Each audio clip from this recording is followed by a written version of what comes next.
Do you ever find that when you're binding a whole large quilt, it A, takes forever to press it all in half, or you end up with this tangled, knotted mass? Have I got some tips for you today. Hi, I'm Susan Smith. Welcome into my studio, Stitched by Susan. I help other quilters by kind of pulling back the curtain on my own studio and work and projects, and just letting you see in real time some of the solutions that I've found, tips and tricks that I've learned.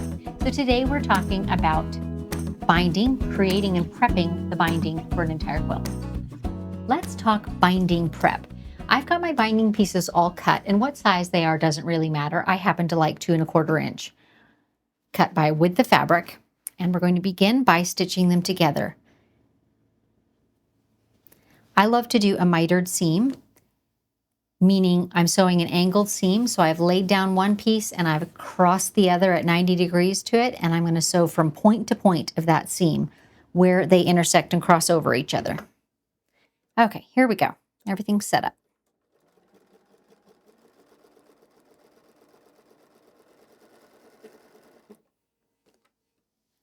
This, by the way, is just my little leader ender that hangs onto my thread tails when I'm starting seams. But now that I've got one going, I'm just going to progress right from one seam into the next one without ever cutting the thread.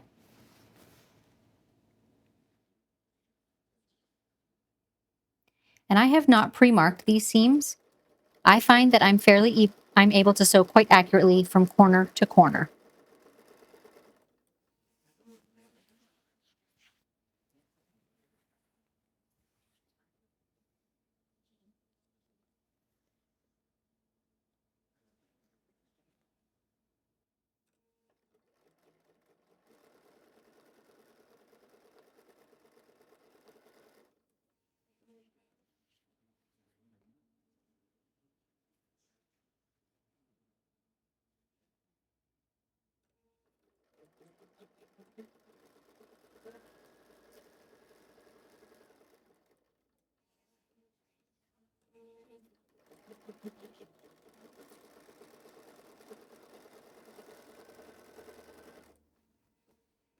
Now's when I sew my little leader ender on again. It's just a little scrap of batting, but it holds my thread tails and it keeps them from pulling under the needle. And now I've got all these ends joined together. Now I'm going to grab my scissors and start to take these apart and trim up the seams as well. Let's just do them one at a time. The last one we sewed, so we'll snip it apart from the other pieces. And I'm going to trim not only a 1/4 inch seam allowance, but also trim off what would be the little dog ears if I just left them in place. So it's kind of a 3-part trim. 1, 2, 3. And that's going to give me this nice seam, which we're then going to press open. So on the next one, again, we cut it apart from the masses. One little corner, about a 1/4 inch away from our sewn stitches, and the second corner. And again, here's our seam, and we're going to press that open so it lays beautifully flat in our binding. Let's keep on.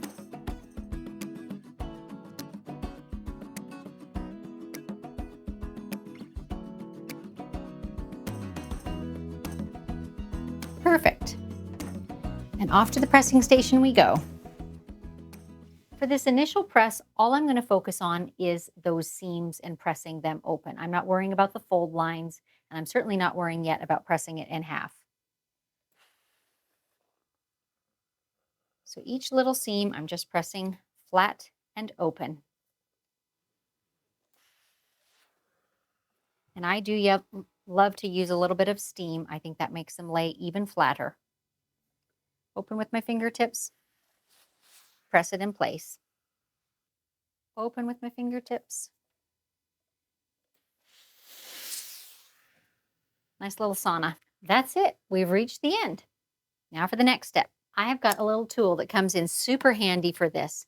It's by Purple Hobbies, and it's called the third hand for binding. And it really is like that. It's going to aid with the folding in half of the binding and pressing it.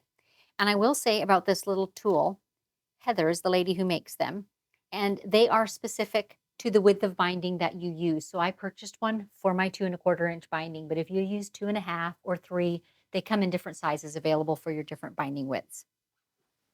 So now we're going to put this on a pile in front of me again, And the trick is to feed it in the beginning stages through this little holder. And all it is an aid to guiding your fabric exactly in half. And it can be quite tricky to get started, but it is well worth the time. You'll believe me when you see it in action. I have a corsage pin here in my hand. That's going to help me pull it through once I get it started.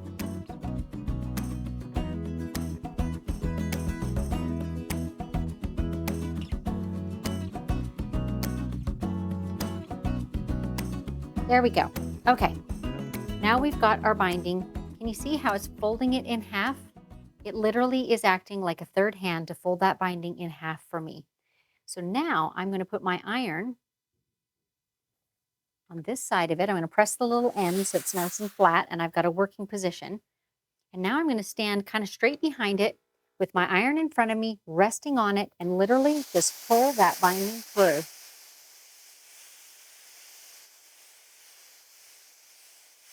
Every so often I have to give my fingers a break from the steam. I have a really steamy iron.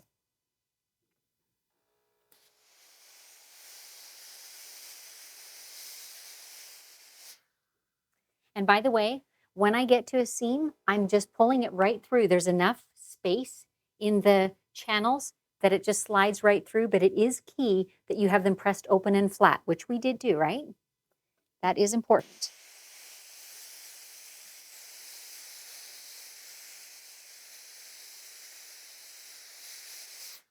And that one hung up just a little bit on the seam, so I'm just going to back it up and adjust it with my fingers this one time.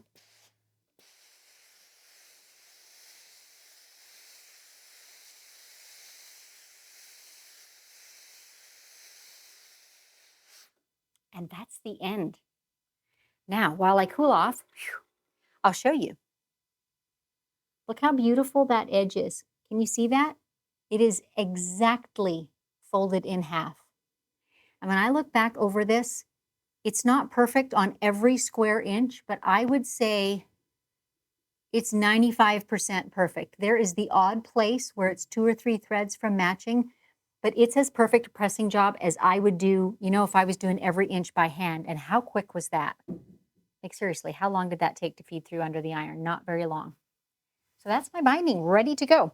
And if, by the way, you were watching Live and Unscripted a few weeks ago and I was working on a 90s Wedgwood blue quilt, this is the binding for it. So if you haven't watched that quilt being quilted yet, you'll want to go back and catch that one. And this is the binding, all ready for that quilt. So the last step in our prep is going to be getting it on a holding device to hold it all from getting tangled and frayed edges as we're working. Okay, next cool tool, also from Purple Hobbies. And this lady, by the way, is a quilter, hence the cool tools, because she knows what we quilters are needing. This is a little wheel that we're going to wind our binding onto and the little clamp that's going to attach it to my table. So all my little clamp is doing is kind of securing this wheel in place, right? So it doesn't move as I'm trying to wind up my binding. And now I'm going to put the end of it into a little slot on the center support of this little Ferris wheel. Again, we're feeding a lot of fabric through a very thin slot, but we'll get it. So once that is started, and you can go either way that you want to with your wheel, that's totally up to you. Getting it started is the key. Come on, start winding, little buddy. I want to go the other way. Easier to wind my wheel the other way, isn't it? There we go. And now we just start winding up our binding. The beauty of this little wheel is you can set it beside you at your sewing machine surface when you go to attach the binding to your quilt and kind of do the same thing, clamp it to the table, and your binding will unspool from it. Again, this just keeps your binding from languishing about on the floor and the edges getting super frayed and getting tangled, which has happened to us all at some point, right? And this binding is for a quilt that's about 65 by 85, so it's a fair-sized quilt. And as you can see, the wheel is having no trouble holding all of that. I think you could put a queen-size binding on here without any trouble. I'm not winding it super tight, but I could wind it more snugly if I needed more space. Or I could just extend beyond the edges of the wheel, quite honestly. So that's my cool little wheel tool. And in case you don't have one of these wheels handy or don't want another sewing gadget, I'm going to show you one other way that you could roll this up and keep it readily accessible and untangled for your sewing. But for now, there's our wheel ready to go. Okay, next way. This is my old-fashioned way of sort of making do, but it's really, really useful too. I have an old thread cone, and I was able to find one that has a straight side, not a graduated side, so I found that to be very helpful. And I wind it around the thread cone. So that's one way to use this cone. And another would be to just wind it around your fingers, around your hand. But this is my preferred way. And you can see why having the straight sides matters. If the side was slanted, you would end up with your roll not staying very smooth and flat. And I've got kind of a twisted roll, so I have to untwist it from time to time. But let's just keep proceeding. I do have a very twisted bit of binding, don't I? So this is certainly fiddlier than using that handy little wheel, but this is something that more of you probably have left over from your other sewing projects, is this holder from a cone.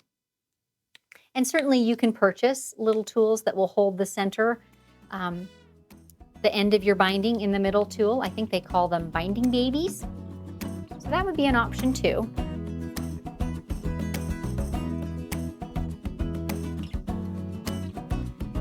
And there we have it. Now wait till you see how this works when you get to the sewing machine. Okay, here's the magic of this roller. Because my binding moves freely around it, I'm literally going to park this little roller between my knees, and you can do the same with the little red wheel if you've got it rolled on that.